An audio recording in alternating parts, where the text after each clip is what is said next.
The first strategy of formative assessment is clarifying, sharing, and understanding the learning intentions and success criteria.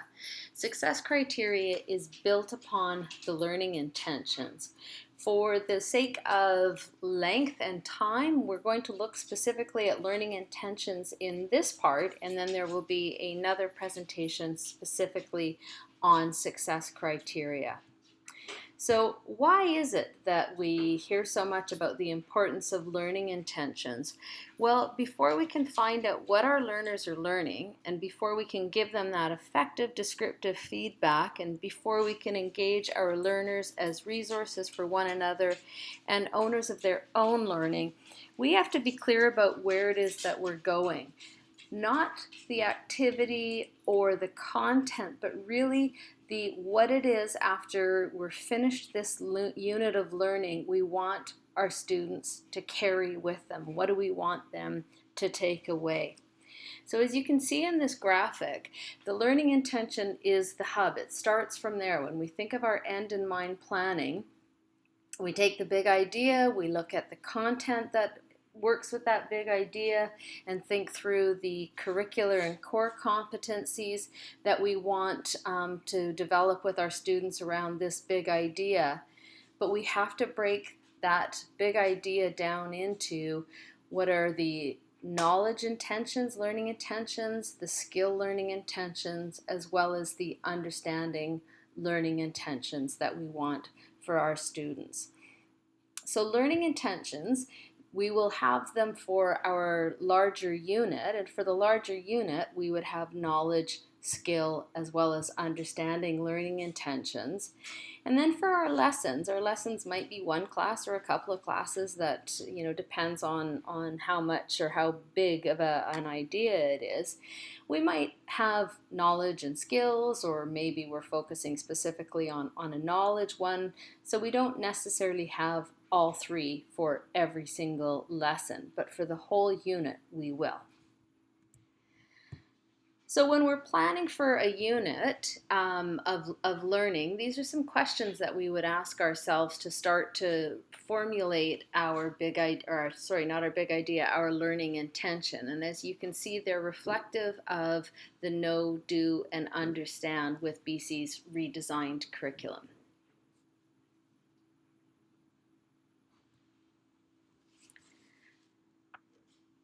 So for clarity, I'm just going to make some distinctions here with our language. So math is our subject.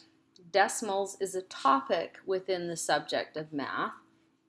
A learning teaching activity that I might have my students do is going on a decimal hunt, and an assignment that I might give them, whether it's in class or for home, is to solve questions 1 to 10 on page whatever.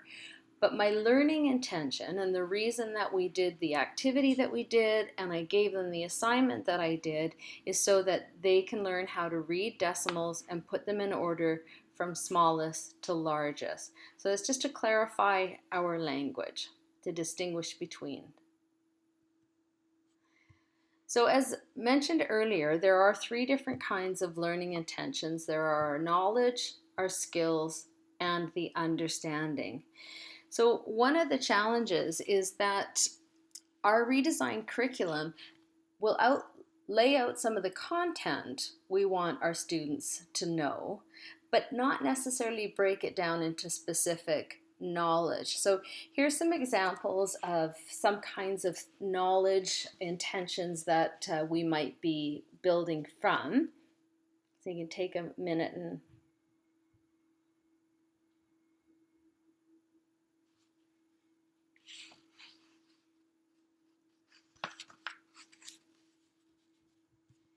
then here are some of learning intentions that focus on skills. And typically the learning intentions that start with words like to be able to and followed by a verb are the ones that focus on our skills. And our skills could be from the curricular competencies as well as from the core competencies.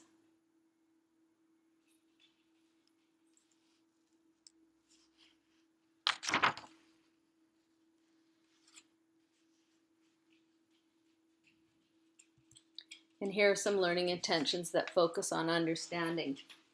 The understanding comes from and the work that we've done around the knowledge, but in order for there to be understanding, we have to ask our students or require of our students to do some kind of transformation of that knowledge. And so is it an application piece, a processing piece, analysis, synthesis, interpretation. Having our kids transform what they've learned with us into a new situation is where they're going to develop the understanding so that the learning will actually stay with them. So here, for instance, the first one is understands the causes of a historical event. That's quite different than being able to list, for instance, the events that led up to some situation.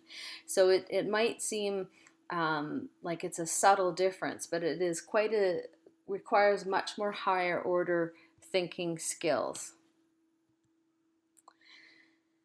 So here's some tips on how to actually craft or create our learning intentions. And you'll see now sometimes it's just LI in brackets for learning intention. So the first tip is we want to identify what students are going to learn and not the task, not the activity.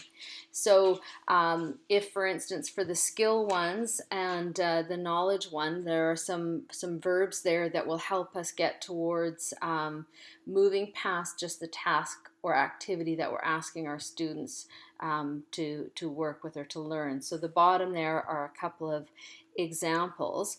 So for instance, the very bottom one, I will know ways I can be a good friend, is getting past just asking them to list what it means to be a good friend. That that might be actually what the activity that you're asking them to do, but the goal is still around that they know that. Tip 2, and this gets a little more complicated, is where we're wanting to separate the learning intention from the context. So on the next slide, there are more examples, but I'll outline it a little bit here. So in white, with the first bullet, we have a learning intention that includes the context. So we're learning to recognize how our lungs work. How our lungs work is the context where we're asking the students or creating the opportunity for students to learn. We'd want to change that learning intention to we're learning to recognize how the body takes in oxygen and removes carbon dioxide.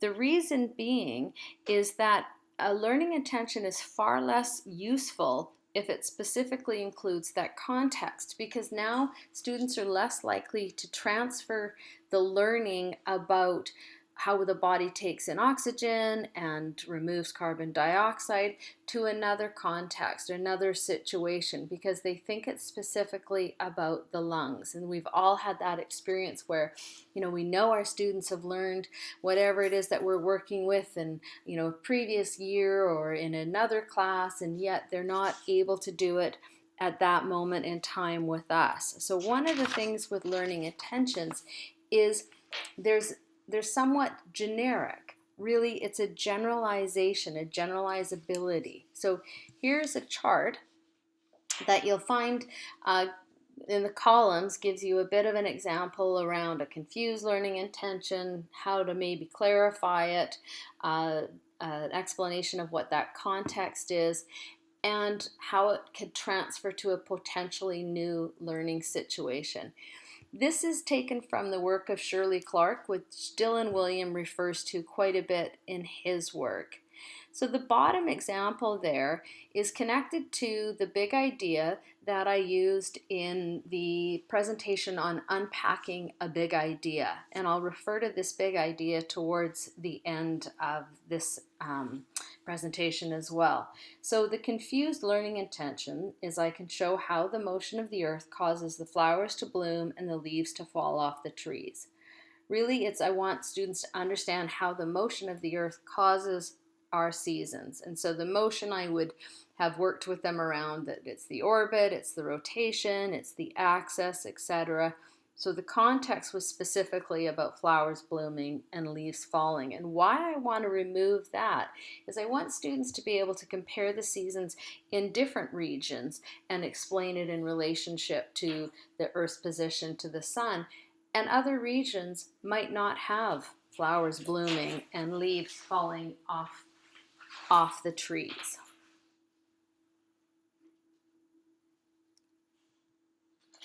So here's the big idea that I mentioned, and what, if you haven't viewed the Unpacking Big Ideas, you might be wondering, why are there circles and lines? Well, the lines, the underlining is for the nouns, and the nouns tend to be our knowledge, and the circle are for the verbs. And now there might be numerous nouns and numerous verbs, but we're picking the ones that are the most important. So our nouns are going to be the knowledge, learning intentions, and the verbs are going to be our skills. And again, it's through working with the knowledge and the skills that we teach our students to work and process that knowledge that we lead to the understanding. And what is in the square are our adjectives, and our adjectives are a nod towards the quality that we're wanting from the student. So when we start to think about criteria and then eventually rubrics, it'll be based on what we're seeing as far as our adjectives. And so observable is a key piece of information for grade 4s. So again, our distinctions.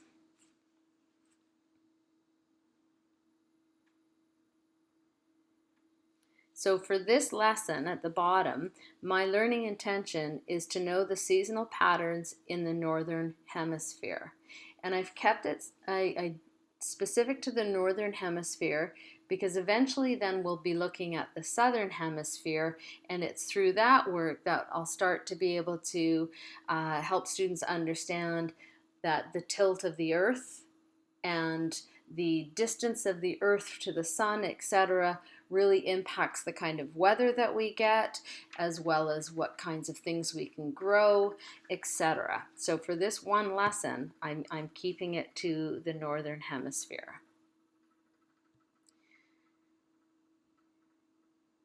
So for the whole unit, though, these might be the learning intentions that I would use.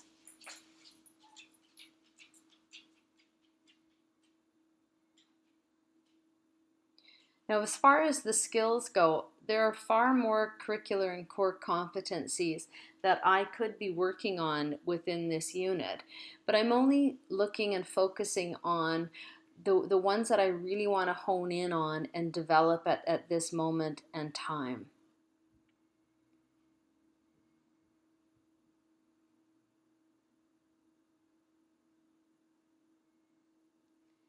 So as I wrap up here, one of the things that I want to draw attention to is none of the learning intentions are differentiated. These learning intentions would be the same for all of my students in the class. Where I'll differentiate is on success criteria. So I'm not creating a different set of plans for every single student in my class around the learning intentions. And again, coming back to why learning intentions are so important, because now I have a clear roadmap of what it is that I want my students to learn and why it is that I want them to learn this particular content, develop these particular skills, because it'll lead to that understanding, that big idea.